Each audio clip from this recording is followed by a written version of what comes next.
মহারাজ please বলুন।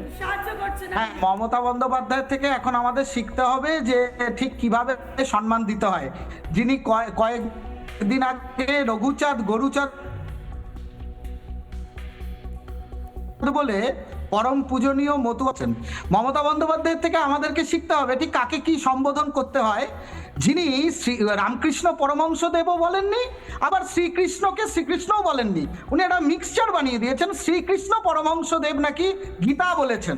আচ্ছা ছেড়ে দিন, ভগবান বিষ্ণুকে উনি লিঙ্গ পরিবর্তন করে বিষ্ণু মাতা বানিয়ে দিয়েছেন। তো তৃণমূলের মুখপাত্রদের থেকে এইসব কথা না শোনাই ভালো, এগুলো আলোচনা না করাই ভালো। দেখুন স্বর্ণালী, এই ভাড়ামো আমরা দেখেছি।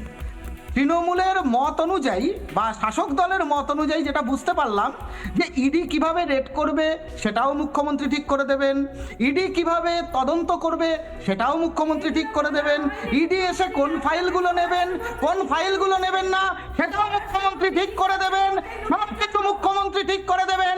আর যখন এখানে ওনার প্রশাসনের চোখে চোখ রেখে কথা বলা হয় তখন রাজনৈতিক প্রতিহিংসা দেখিয়ে সবার বিরুদ্ধে মিথ্যা মামলা সাজাতে থাকেন।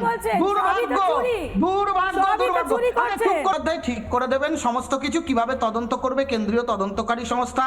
মমতা বন্দ্যোপাধ্যায় ঠিক করে দেবেন কোর্ট মনিটরিং ইনভেস্টিগেশনে কোর্ট কি সিদ্ধান্ত নেবে। আসলে কি বলুন তো, রাজা তোর কাপড় কোথায়? আপনারা যেটা করে দেখিয়েছেন, সন্তু যেটা করে দেখিয়েছে, কিশলয় যেটা করে দেখিয়েছে, রিপাবলিক বাংলা যেটা করে দেখিয়েছে, রাজা তোর কাপড় কোথায়। আর চোরের মায়ের বড় গলা। চোখে চোখ রেখে আমরা প্রশ্নটা করে ফেলেছিলাম যথেষ্ট সম্মান দিয়ে। মমতা বন্দ্যোপাধ্যায় লিখে মমতা বন্দ্যোপাধ্যায় বলে আমরা প্রশ্ন করে ফেলেছিলাম, এটা সমস্যা হয়ে গেছে। কারণ শুনে নিন থ্যাংক ইউ সো মাচ, সময় শেষ। শুনে নিন, কারণ হচ্ছে পশ্চিমবঙ্গের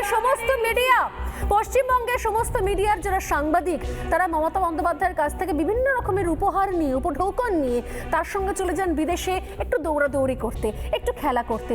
তার কাছ থেকে শাড়ি জামা শার্ট বিভিন্ন গিফট বিভিন্ন সময় নেন। সবটাই আমরা জানি। অতএব আমরা তাদের মতো করে দিদি বলে ডাকতে পারবো না। আবার কে জানে, দিদি বলে নরেন্দ্র মোদী ডেকেছিলেন, তিনি অপমানিত হয়েছিলেন, তাই আমরা দিদি বলিনি, আমরা মমতা বন্দ্যোপাধ্যায় বলে তাকে সম্মান দিয়ে প্রশ্ন করেছিলাম। তাতেও গায়ে ফসকা পড়েছে, কারণ ডাকার জন্য নয়, প্রশ্নটা করার জন্য কয়লার টাকা নির্বাচনে খেটেছে কিনা। নানা ধরনের কন্টেন্ট দেখার জন্য লাইক করুন, শেয়ার করুন আমাদের ফেসবুক পেজ, সাবস্ক্রাইব করুন আমাদের ইউটিউব চ্যানেল। পাশাপাশি অন্যান্য ব্রেকিং নিউজের জন্য অবশ্যই চোখ রাখুন রিপাবলিক বাংলায়।